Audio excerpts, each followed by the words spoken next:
Лейла Шамсудиновна, скажу Лейла, она для нас родной человек. Можно говорить много, но я скажу коротко. Лейла грамотный врач, качественно выполняет свою работу. Она ответственна, коммуникабельна, очень доброжелательно относится к пациентам. 3 часа ночи даже ей позвонишь, она придет на помощь, никогда не откажет. Самая главная вот черта Лейлы – это отзывчивость. Лейла – луч света в темном царстве. Работаем мы вместе давно и знаем тоже давно, уже лет 30, если не больше. Да, случаев очень много. Лейла помогла мне, когда мне было тяжело с дочерью. Я позвонила ей, и она вот как могла все, что для нас нужно, сделала. Поэтому я этого никогда не забуду. Дейрей свой Лейлай. Дук если.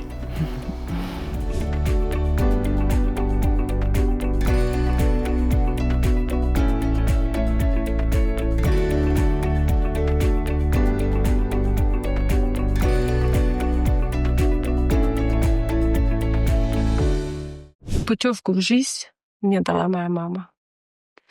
Она работала медсестрой и санитаркой в доме престарелых еще в те годы, когда мы пешком бегали под стол. У нас дома были игрушки, куклы, шприцы, иглы. И я даже с детства не представляла, кем же я пойду еще. Я пойду по стопам мамы. Я делала уколы куклам, играла, писала какие-то рецепты, играла во врача, надевала наушники. Выбор профессии для меня не стоял каким-то большим, серьезным вопросом. Я знала, что я буду врачом. И окончив школу 32 здесь, в центре, я поступила в медицинское училище в том же году, окончила его с отличием.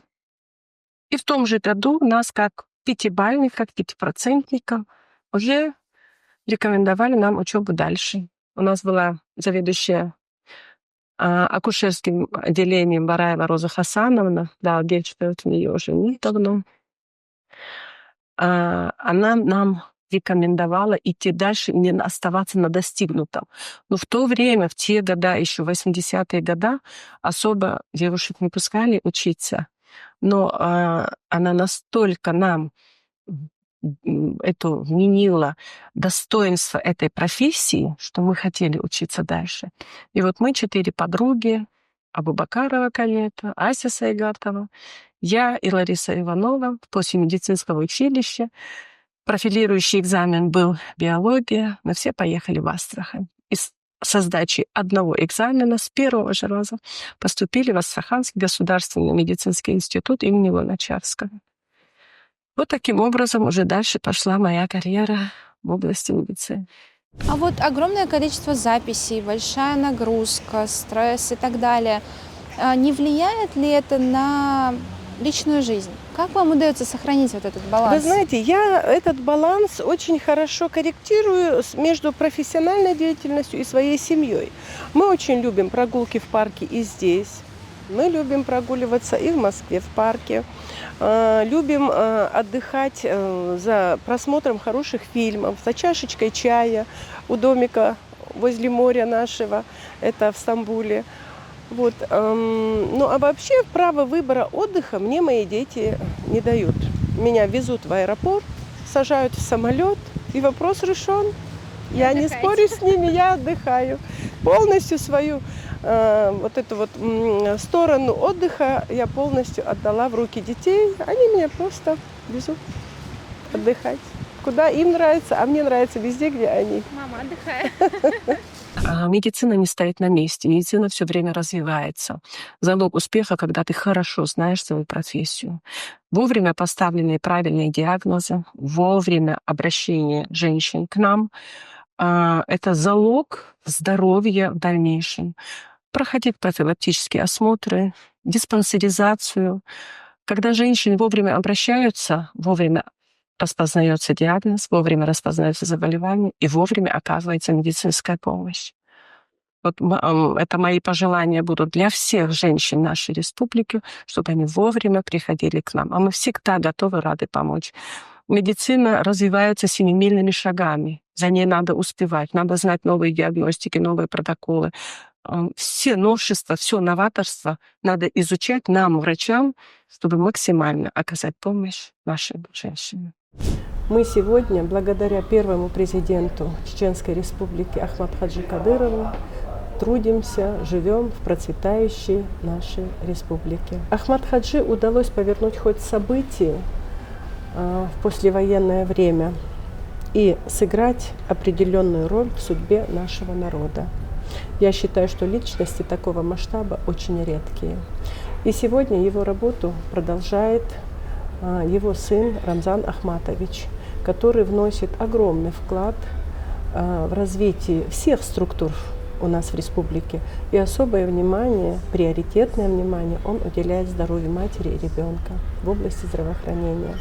А также министр здравоохранения Адам Русланович Алханов вносит большой вклад тоже в развитие здравоохранения нашей республики.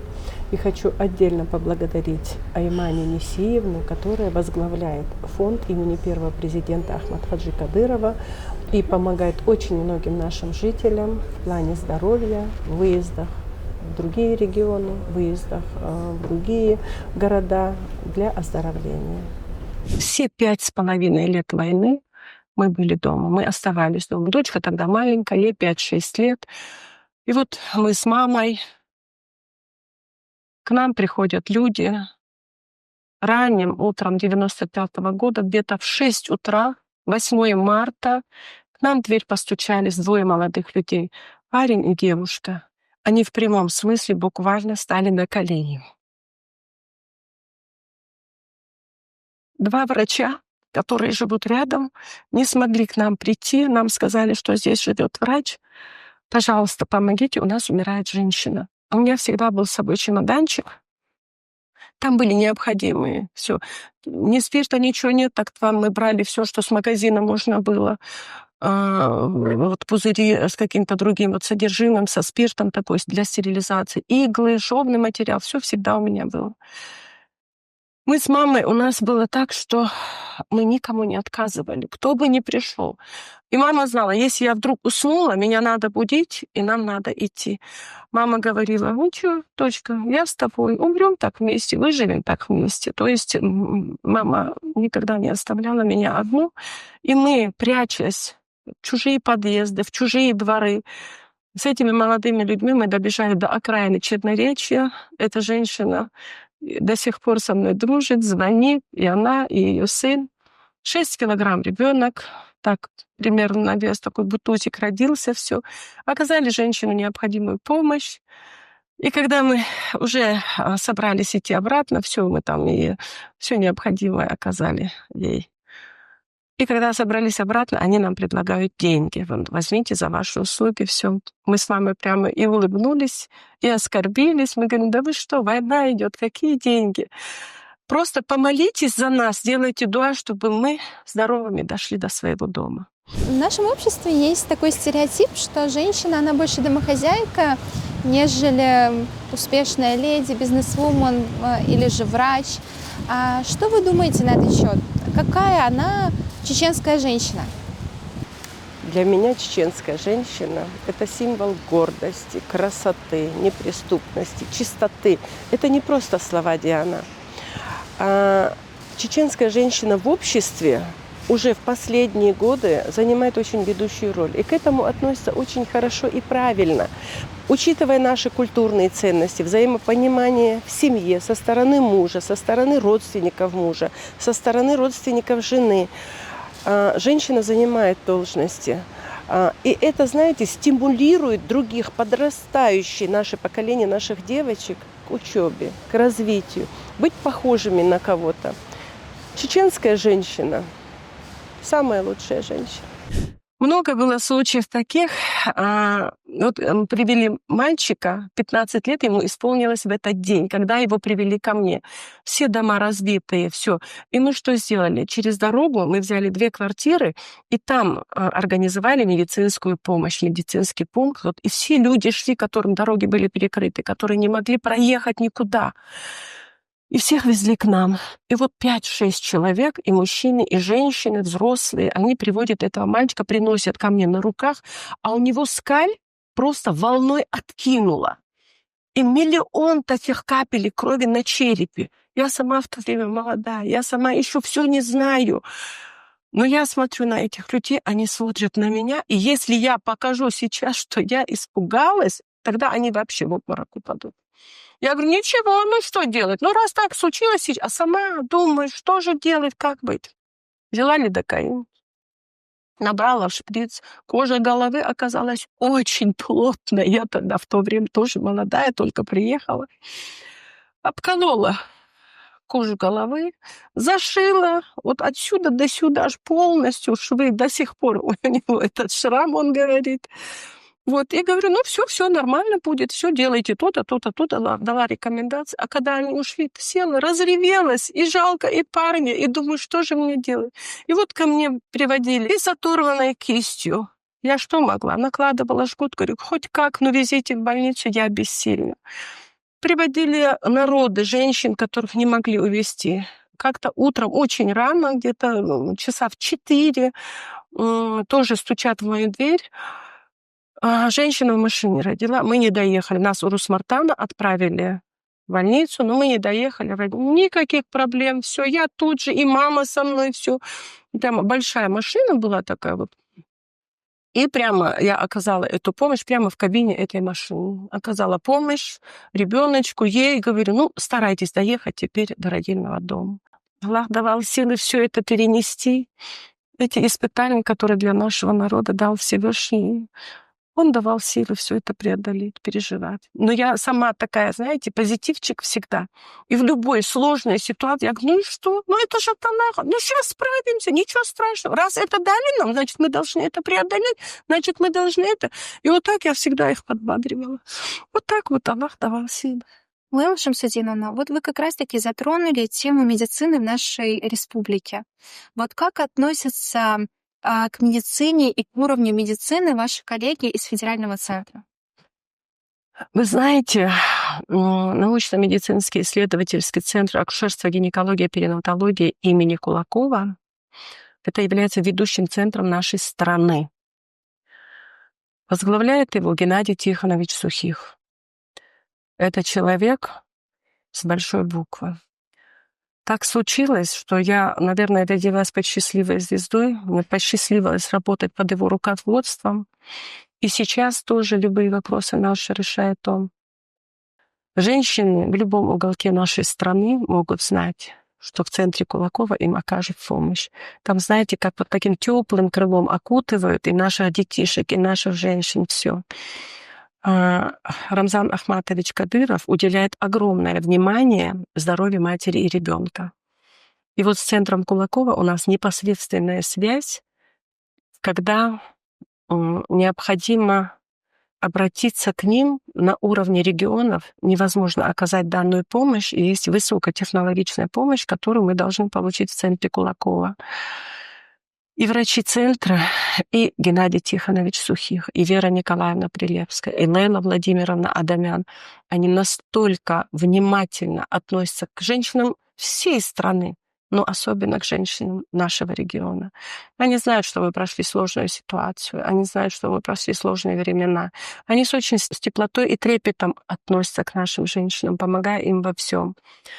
Независимо ни от вероисповедания, независимо от религии, независимо от социального и материального статуса, они относятся ко всем одинаково. Доказательством этому служит один случай. В 2018 году, 12 ноября, к нам в центр поступила наша соотечественница с грозным диагнозом. Без всякого согласование к нам-то в центр только по согласованию, предупредив, чтобы мы койку все подготовили. А тут без всякого согласования рано утром прямо из аэропорта на носилках к нам приводит нашу соотечественницу.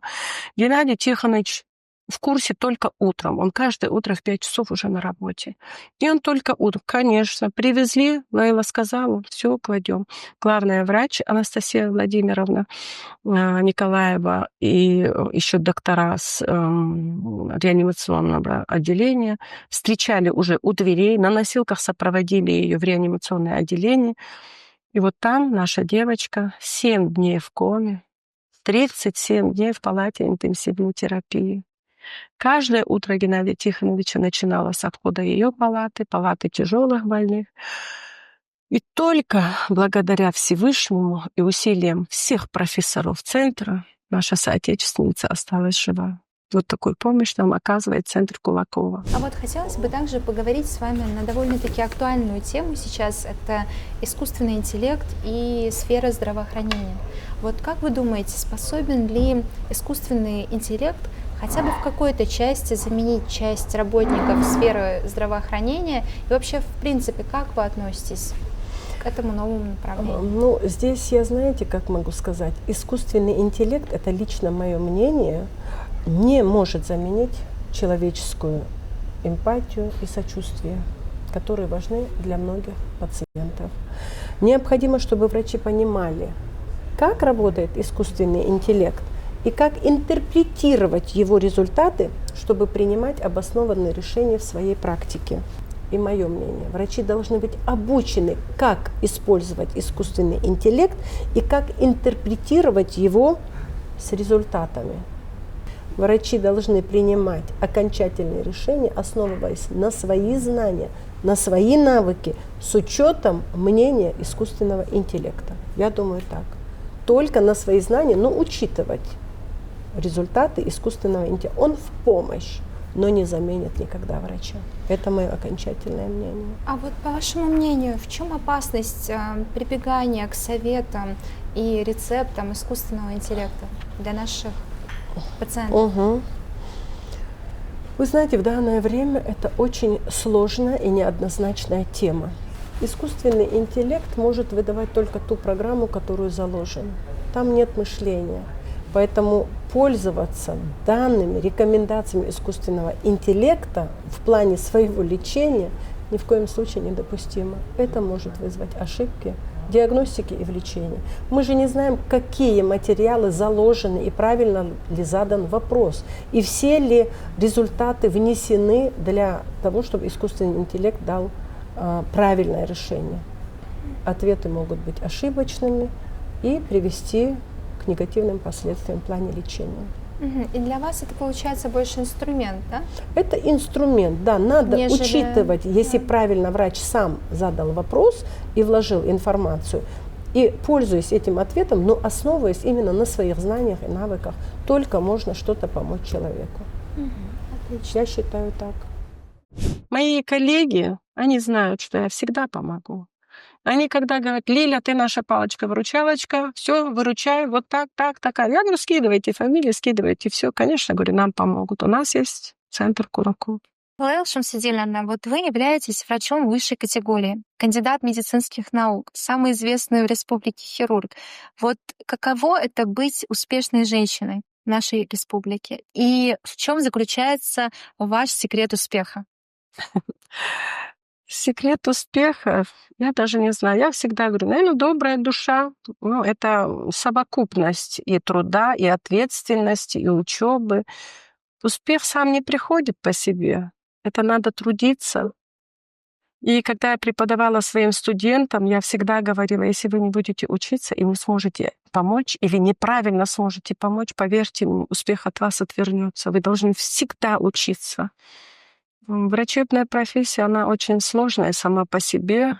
И здесь нельзя давать отпуск для себя, какую-то слабинку для себя. Здесь надо все время учиться. Ездить на конференции, конгрессы, форумы, узнавать новшества. И тогда придет успех, если мы будем трудиться. Я всегда этому учила своих студентов.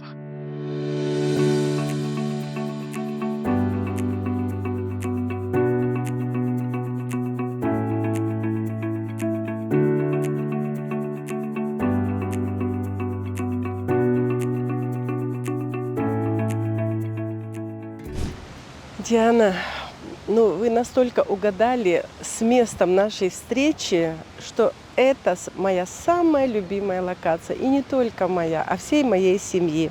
Как только дети прилетают из Москвы, мы идем сюда гулять. Мы отдыхаем здесь, мы дышим этим воздухом, любуемся этими красотами. Всегда голосовали за сердце Чечни. И везде, где бы мы ни находились, в каком бы уголке земли, мы всегда говорим и о Грозном, и о нашей мечети. У нас многие девушки не решаются идти в сферу медицины, говорят, что очень много лет придется посвящать учебе, очень много лет придется самосовершенствоваться. Что бы вы могли сказать молодым девушкам, которые хотят пойти в сферу медицины? Диана, сфера медицины – это самая сложная сфера. Вообще из всех профессий. Тут нужно быть самоотверженным, знать, что полностью придется отдать себя больше работе, чем семье. Наравне идти можно, но это тоже надо сочетать. Врач – это очень гордое слово. Учиться надо всегда. Мне мама всегда говорила, что ты вечный студент. Постоянные конференции, конгрессы, форумы, поездки, перелеты. Но я люблю эту профессию, я отдала себя ей. Я люблю свою работу в том, ты любишь обычно то, что ты хорошо умеешь делать. Я хорошо умею работать. Я люблю свою работу. Девушки должны понимать, что проучившись 6 лет, потом в ординатуре 2 года, может кто-то пойдет в аспирантуру 3 года, потом докторантура 5 лет. Это всю жизнь борьба. Борьба за свое призвание. Врачевание – это не самая простая наука. Врачевание должно быть от души. Меня разбудите в 3 часа ночи и скажите, что вот кому-то нужна помощь, я встану и пойду. Я встану и поеду. Я очень рада, что могу помочь, что через меня Аллах кому-то помогает. Я не знаю этих людей. Мне звонят, мне пишут, говорят, вот ваш номер дали, наша женщина попала в центр Кулакова, помогите. Или нас не принимают, не могут принять. И вы знаете, что я очень благодарна Геннадию Тихоновичу, директору нашего центра Кулакова, за то, что в любое время дня и ночи он отвечает на звонки. Ни одну СМС он не оставляет без ответа.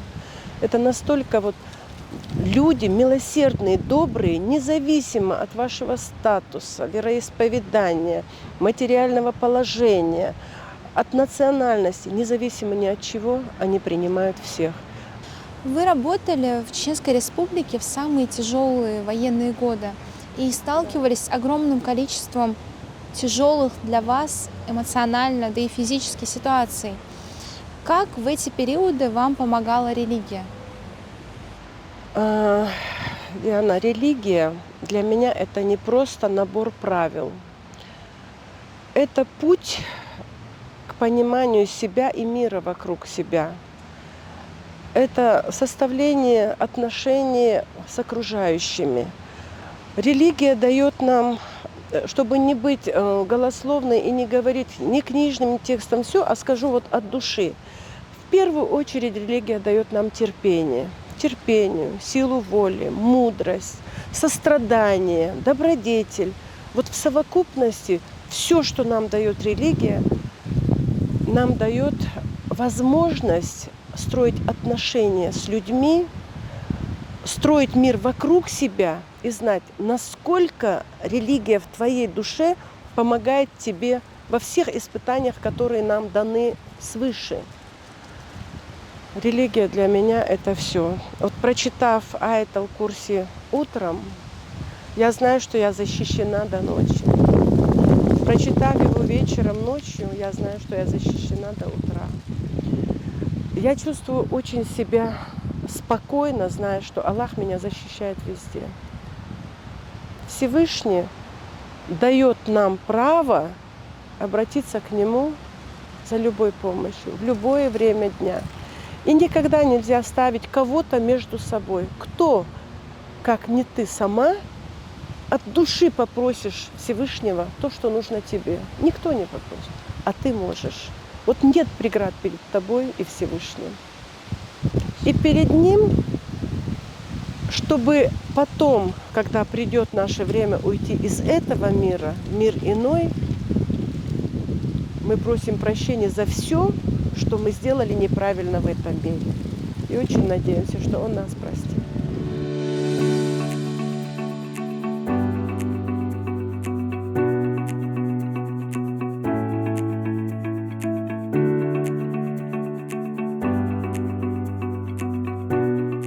Диана, хочу поблагодарить интервьюера за интересную беседу, за очень актуальные и нужные вопросы. И желаю всем добра и мира, гармонии в семье, взаимопонимания, взаимоуважения. Лейла Шамсудиновна, Аллах рейсхил. Спасибо вам большое за то, что вы поучаствовали в нашей передаче. И это был действительно очень интересный диалог.